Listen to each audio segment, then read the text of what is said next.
this tutorial, we're going to be showing you how to use our adhesive assist method to install our raster spheres into metal, stone, and other solid materials in just 10 easy steps. For this tutorial, you will need metal raster spheres as well as our low-tack tape and pure adhesive tape.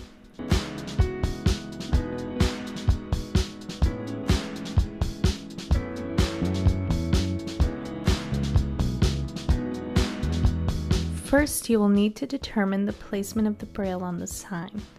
Once the placement is determined, you will want to apply a piece of the low-tack tape on that area, making sure the tape is a little larger than the braille message on all sides.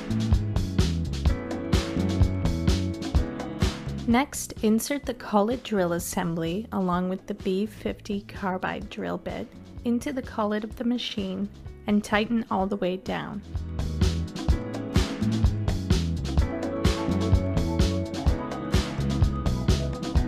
Using your deluxe spline driver, loosen the nut to zero out the bit with the nose cone, and then tighten it.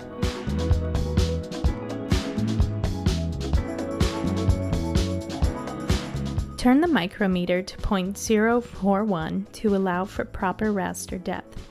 This depth allows room for the adhesive at the bottom of the hole.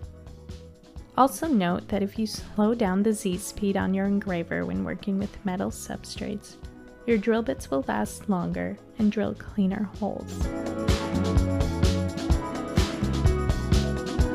Loosen the bit out of the collet to allow for proper Z depth setting of the nose cone. Next, send the file to the machine and start the file. If you immediately press the pause button, this will allow for the Z height definition to take place over the substrate location. Once defined, tighten the bit and run the file.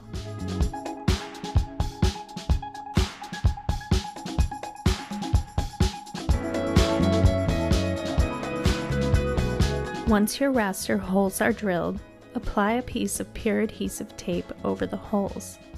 Lightly burnish it down with your fingernail.